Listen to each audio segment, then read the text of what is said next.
We are Group 11 and we are here to examine how post-Brexit labor shortages are affecting logistics efficiency at Greencore, a leading UK convenience food manufacturer that supplies major retailers such as Marks and Spencer, Tesco, and Sainsbury's. The end of the free movement between the UK and the European Union in January 2021 created a significant labor shortages across food manufacturing and logistics.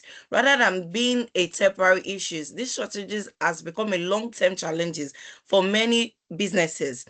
Greencore is particularly affected because it operates in a just-in-time production and distribution system. This means production must be manufactured and delivered on a tight schedules with very little or minimal room for delays. This company relies heavily on a stable workforce to keep the operations running effectively and efficiently. As labor becomes more difficult and expensive to secure, Greencore faces challenges such as increase in staffing costs, recruitment, difficulties and pressures on delivery schedules. These issues can reduce operational efficiency and impact the company's ability to meet customers' demand consistently. In this presentation, we would explore the evidences behind this labor shortages, analyze the impacts on Greencore's logistics performance, and present practical recommendations that can help improve efficiency and strengthen supply chain resilience. Thank you, and I will now hand over to the next speaker, which is Damian. Thank you, Zainab. I'm Damian. We are moving into the slide 3, the business problems and justification. Our challenge become clear through 3 figures. Firstly, we were seeing a major drop of over 25% in EU national working in food and logistics, which means the labor supply is shrinking. Secondly, despite the pressure, Greencore is still delivering more than 98% on time in full performance. Then lastly, third figure reveals that real challenge over £30 million in rising labor costs, driven by the living wages, national insurance, and heavy resilience of agency staff, sometimes up to 30% per role. So the justification, this performance is being maintained through spending, not genuine efficiency. This decision is what drives the investigation ahead. On the slide 4, I will be talking on the research and questions. Our research aim and question is to critically evaluate the real impact of Greencore labor strategy and recommended solution grounded in evidence, not assumption. We shape this into 3 questions. Firstly, what is genuinely happening in the labor market? Secondly, whether Greencore response truly address shortages. And thirdly, how their approach compares and competitors' best practice models. Each question is tied to specific source, ensuring we build a structured argument rather than opinion. Thank you very much. I'll be handing over the next presenter, my colleague, Kenny, to talk on the methodology. Thank you, Damian. Methodology systematic research. We use Prisma 2020 for transparency started with 1,980 records, screened through duplicate titles, abstract, and full text, and ended with 140 sources. The funnel makes the review reproducible. We use narrative synthesis because the evidence is qualitative and mixed. On the literature debate, Sumption argues the post-Brexit point-based system locks out the exact role food logistics needs, politically popular but operationally broken. Greencore is the anomaly. It cut attrition from 24% to 19%.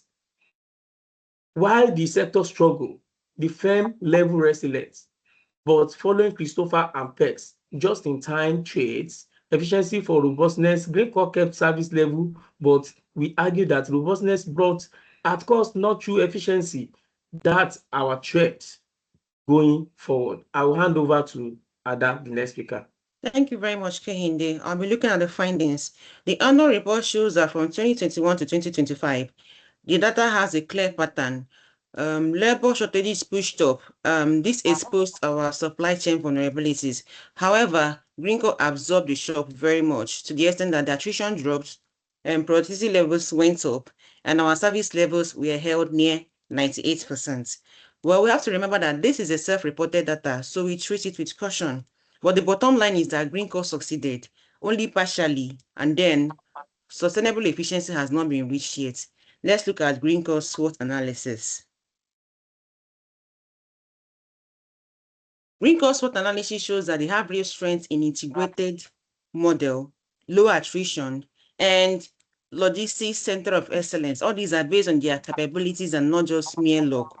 Looking at the weaknesses, we can see there is a high cost in maintaining a 98% OTIF, relying on agency premiums, which add 15 to 30%. Plus, our robotics rollout is still only partial. Our KPI data is self-reported, as we know. Looking at the threats and opportunities, we can see that these are two sides of the same coin.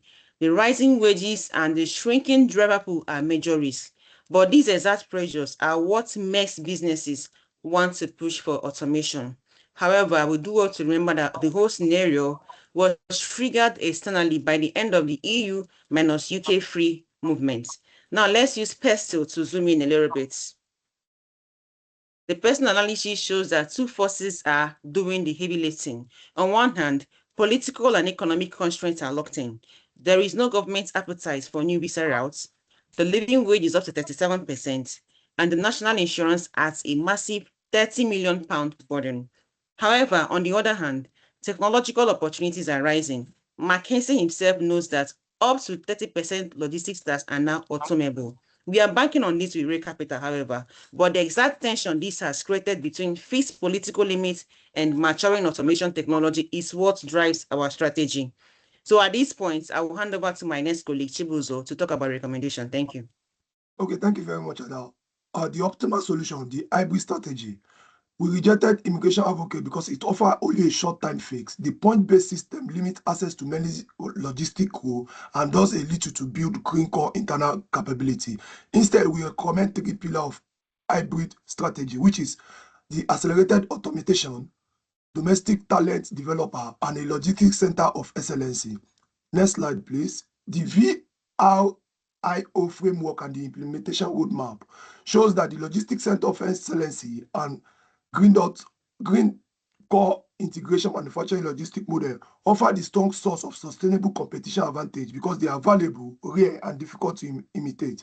The roadmap begins with a quick win in 1 year, scale automation over 1 to 3 years, and target over 50% tax automation in the long term. Then the critical thinking on the proposal. While promising, the strategy is not a risk-free challenges, including employment resistance, skill shortage during the implementation, and significant investment cost of over 50 to 100 million over the period of 5 years. To reduce this risk, we recommend three solutions, which is the pilot program, scenario planning, and primary research, including the management interview and operational auditing. I'll be moving the mic to my next speaker, Zainab. Okay, thank you, Chibuzo. I'll be talking about the conclusion and the recommendation.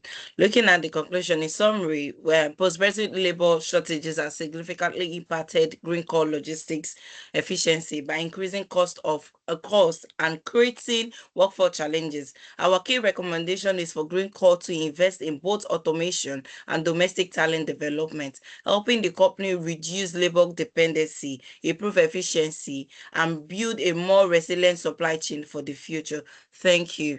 We'll be looking at the references now.